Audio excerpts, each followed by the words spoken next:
CRPF जवान का सन्देहजनक मृत्यु। मृत सीआरपीएफ जवान हेले सीआरपीएफ हाविलदार दीति कृष्ण पंडा। झारखंड रे पोस्टिंग थिबा बेले निकटरे से छुट्टी रे घर को आसीथिले। सीआरआरआई थाना अंतर्गत नुआबजार स्थित भड़ा घरे रहुतिले दीति कृष्ण। होली अवसर रे दुई पुओ घरे नथिबा बेले पति पत्नी भितरे कौनसी कारण को नहीं विवाद होइथिबा संदेह करा जाउछि।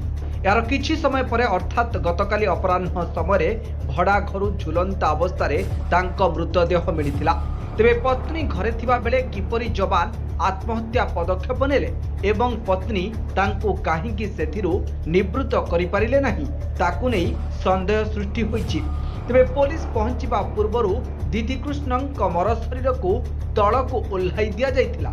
गतकाली एसीबी को नेबा परे डाक्तर तांको मृत घोषणा करथिले। दीति कृष्णଙ୍କ मृत्यु खबर जना पड़िबा परे आज एसीबी मेडिकल ले शव व्यवच्छेद करा जाइछि। सीआरपीएफ जवान मृत खबर जानी साथी जवान माने शोक प्रकाश करने सह एहाकु तदंत परिसर को अणा जाऊ बोली कहिसंती। अन्यपटे सीआरआरआई थाना पाखरु हाविलदार दीति कृष्ण केउ परिस्थिति रे मृत्यु होइतिला, गतकाली पति पत्नी घरे थिबा बेले कोन घटितिला, सेमानक भितरे वैवाहिक संपर्क ठीक थिला ना नाही से सब को नै अनुसंधान जारी रखिछि पुलिस। भाई भी घर पाखर गोटे भाई भी कौन खबर पाइले केतले आसिले कौन खबर काली संध्या 7टा 7:30 सुधा मु कटक आसुली। कटक आसिलार गाँव रु मते खबर आसिला जे एमती बुबुन भाई सुसाइड कर दैछन्ती। केमती कोन ना खबर नै मु सब तांको भाई जे मो सांग मो क्लासमेट तांको भाई भी से डिफेंस लाइन में अछन्ती, से भी अछन्ती। तांको फोन कला कोन से कहला मु सुनिली मु जाउची एबे ता 10 मिनिट पर फोन कला कोन कहले जे भाई आउ नाही बोली। आमे जानिया को चाहूँ प्रॉपर्ली इन्वेस्टिगेशन टा हो। सी भी बहुत डेडिकेटेड पिला, गाँव में समस्त बहुत भल पाती, से बहुत भल भी पिला। सी एमती कम करियो बोली आमे केबे स्वप्न सुधा भी भाभी नथिलु। दौरा दे जाइछन्ती बोली सुसाइड करछन्ती बोली कहले। से एमती करियो बोली केबे आमे स्वप्न सुधा भाभी नथिलु। से बहुत समस्त को बुझांती। से कारण कोन अछि सेटा तो आमे एपर्यंत भी जानि पारुनु। किछि पुलिस तदंत कले जना पड़िबो कोन केमिति हेइछि कोन नै सेटा जना पड़िबो। आमे एपर्यंत भी किछि अंधार घेरार अछि, किछि भी एपर्यंत आमे जानि पारिनु। पटनायक कौन है आम साइड घर कौन है से जो ये आमर घर साइड रो। अच्छा काली आपन केते बेले खबर पाइले? खबर आमे पाइलु जेते बेले माँ को खबर गला बेले को सी गोटे पिला हाथ रे आमे पठेइलु, किंतु कौन हेतिला जणा नथिला। किंतु से पिला जेतोले आसीला सी आसी देखिला जे सेतोल को माने गाँ रु आसिया घंटाटे हबो 25 किलोमीटर घंटाटे हबो। सेतोल जे तांकर जो हैंगिंग हेतिला बेली कहउतला पिलाटी से तो देखि नतला हैंगिंग हबा।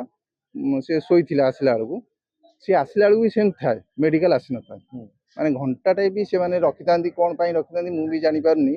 आमे भी संदेह रे से मिसेस आउ तांको से मिसेस आउ से तो थिले आउ केही नथिले ना, दी जन आउ जो तांको संपर्क किंतु आसी जाइथिले। आमे आसिया पूर्वरु आपण आसी कोन देखिले?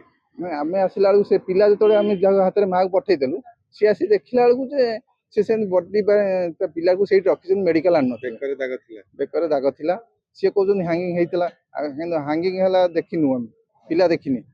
घरे कहले जे से हैंगिंग हेतिला लुगाटा झुलुतिला। तेणु तापर जेतबेले ये हला सी आसिला परे मेडिकल आइन घंटा 1.5 घंटा परे तापर हमर डाउट काई होउनी जे स्वामी स्त्री कळरु ये आइसे। स्वामी स्त्री निहाती तदंत हबा दरकार ना। जने स्वामी स्त्री भीतर कलह होई कि 2 जन थिले आउ केही ना पिला मानकु भी होली खेले पठाई दिला। कौन घटना आमे ये तळ जाय भी ये बेकरे दाग थिला ना आकुट दाग थिला? बेकरे दाग थिला। आउ जहा पोस्टमार्टम फोटो सार उठेजिन पुलिस सार माने से माने कहिबे कुडे आउ सब भितरी दाग थम कोड कोन दाग थिला, किंतु बेकर दाग थिला। किंतु आ गुटे पुलिस एफआईआर ता हेई परने जगत मा तांको भाकरे आउ केही नाहंती, तांकर आउ केही नाहंती जे एफआईआर दबा। तेणु कर पुलिस वाला टी स्थिर हो जाइछन्ती। आमे जा जानछु आमे गाँ को गला परे ताकू आमे ये करा परे पुलिस को ये कर प्रेशराइज करिवु जे यार तदंत हो निहात। आमे भाउछु किछिटा किछि आ भितरे अछि भितरी ये केवल सुसाइड न जहाँ को भी लोक लोचन को आनिया निहाती दरकार, माले आगु के एमती हबो। से स्वामी स्त्री बाहर रहिबे, स्वामी मरिगला कि केही जानना केमनी मला। ठीक है। कटकरू सत्यदीप करंक रिपोर्ट न्यूज अलर्ट 24/7।